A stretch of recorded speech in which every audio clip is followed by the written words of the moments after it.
Glyn Johns is an engineer and producer of some esteem. With the Beatles, the Rolling Stones, Led Zeppelin, Bob Dylan, The Who and The Clash amongst his credits.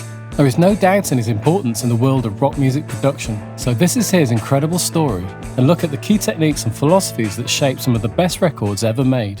Glyn started his journey at IBC Studios in London and was lucky enough to learn the ropes recording one of his early idols, Lonnie Donegan. His education at IBC played a key role in setting the standards for audio engineering at a high level. IBC was an independent studio and had no recording company affiliation, which meant it had to compete for business by trying to make the best sounding records of the day. Being a musician himself, Glyn managed to secure a recording contract with Decca Records in 1962, releasing the single Sioux Indian. He did go on to release more records as an artist, but his day job very much remained engineering. To get more experience doing this, Glyn was allowed to use the studio downtime on Sundays and invite musicians down to record while he honed his studio skills. These sessions included many of the best young musicians in London, such as Jimmy Page, Ian Stewart, Brian Jones and Nicky Hopkins. One band that passed through the doors at IBC were the Rolling Stones, and Glyn worked with the band prior to them signing to Decca. In 1963, Glyn was paired with the producer Shel Talmy to work with Georgie Fame. Their working relationship was an instant hit, and the pair continued to work together for years on artists such as The Kinks, on songs like You Really Got Me and All Day and All the Night, and with The Who for My Generation. In '65, Glyn left IBC to concentrate on his artistic career, releasing the song Mary Ann. Although with the song failing to chart, Shel Talmy advised Glyn to go freelance as an engineer-producer, which he did to become one of the first to do so in the UK. The venture quickly paid off as he found work at many different studios such as Decca, Pi, Marble Arch and Olympic. He was also back with the Rolling Stones, who at this point were one of Britain's biggest bands. I Can't Get No Satisfaction was one of the many big songs that Glyn worked on during this period. As pure rock and roll was quickly giving way to more experimental psychedelic music, the presence of a good creative engineer was increasingly more important. In 1967, the Small Faces were recording Itchycoo Park and needed something special to stand out. The effect that Glyn and George Schikians created was a process of using two tape machines playing the same thing and then varying the speed of the two players slightly to create a swooshing sound as a result of the way the sound was alternating between out of phase and in phase. Of course today this is done by electronics or plugins, but it was brand new back then and thrilled listeners. Jimmy Page, having spent years as a session musician, often working with Glyn, gave him a call to work on his new band going by the name of Led Zeppelin. Recording at Olympic Studios, the band worked quickly and reportedly in only 36 hours of studio time over a period of a few weeks. During this time, they had set a blueprint for hard rock and a way of recording that emphasised size and space that was quite different from a lot of their contemporaries that favoured close mic, often dry recordings. With Jimmy Page as producer and Glyn as engineer, the method was to record elements, like amplifiers, up to 20 feet away and blend that in with closer, more traditional at-the-grill mics. This way, the listener gained a sense of depth and proportion to the soundstage. A lot of Glyn's drum recording techniques were honed whilst recording the great John Bonham as well. Bonham wasn't a fan of close mics either, and it was common to only use 3 mics to record the entire drum kit, known now as the Glyn Johns method. The setup was to use one kick drum mic, one mic directly over the kit, and one to the drummer's right near the floor tom. These 2 mics were then panned around 50% left and right to add some space. Occasionally a snare mic was also added if it felt more attack was needed to be heard on the snare. This simple setup had a few advantages. In those days, fewer channels being occupied meant less tracks being taken up on the recording, but also less phase issues. One thing a lot of multiple mic setups suffer from are phase issues, with the sounds from the drum kit hitting the different mics at different times. This is why this method is still popular today, and a great way to start if you have limited channels to record with. The first Led Zeppelin record was recorded before any record deal was in place and entirely self-funded. This was deliberate so as not to have any record company interference, as their hard rock sound was something quite new at the time, and Glyn immediately recognised its importance, but others were slow to catch on. When Glyn excitedly played the album for Mick Jagger and George Harrison, he didn't get the reaction he expected. It was groundbreaking, astonishing musicianship.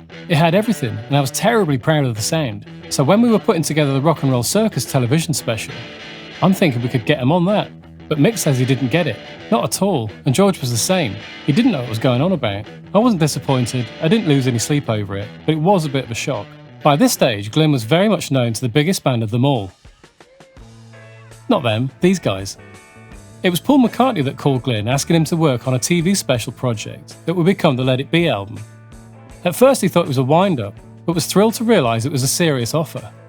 One of the reasons he doubted it was due to the Beatles' loyalty to George Martin and the whole EMI setup, but George had given his blessing personally to Glyn, and work began at Twickenham Film Studios for rehearsals in 1969.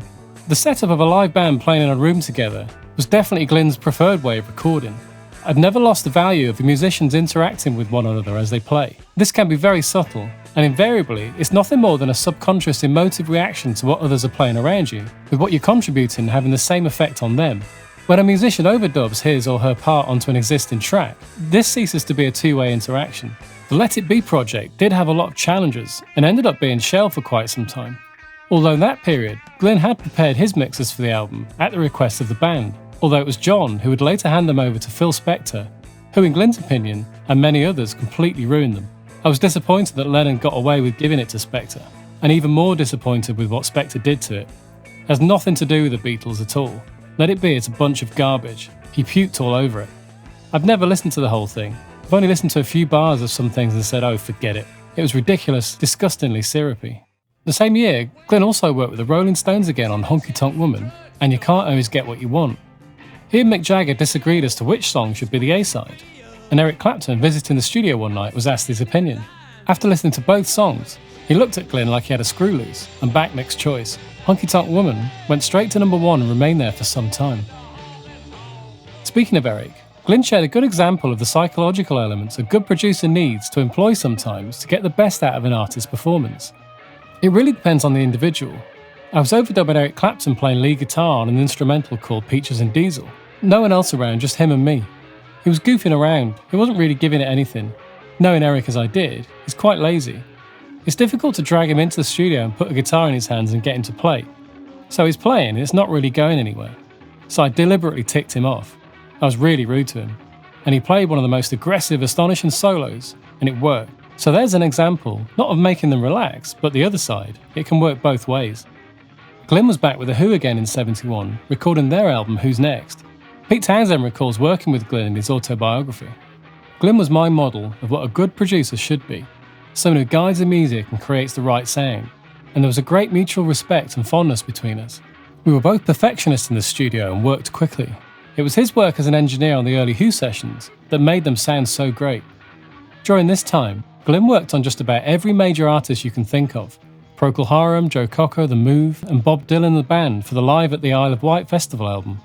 Another live concert he was involved with was Jimi Hendrix live at the Albert Hall. Flying straight in from the States, Glyn met Jimmy in the afternoon to go through the sound check. But Glyn felt Jimmy's amp was a bit too big on the stage for the rest of the band, and suggested using a smaller rig that would sound better for the recording and for the audience. Jimmy politely accepted this, but come the evening, he enthusiastically opened the show with the same big amp rig. A jet-lagged Glyn despaired, and instead of trying to wrestle with the sound, just left and got an early night. In 1972, Glyn produced the first of 3 Eagles albums. Initially recording them in Olympic studios, they enjoyed big success, with hits such as Witchy Woman, Tequila Sunrise and Best of My Love. Although there were a few things that proved fractious over time between Glyn and the band, and one of those was the use of drugs in the studio. Glyn was definitely not into that side of the rock and roll business, and let it be known to the band that in the studio they need to be focused and refrain from any of that stuff. With a change of musical direction and the fallout over drugs, it proved to be the end of the relationship between the band and producer. Although undoubtedly the 60s and 70s were Glyn's golden period, he has remained active to this day, and had worked with many artists including Midnight Oil, Belly, New Model Army, Joe Satriani, John Hyatt, Gallagher and Lyle, Linda Ronstadt, and The Clash on Combat Rock. His CV is up there with just about any other engineer producer in the business, and he did it all still managing to look this cool.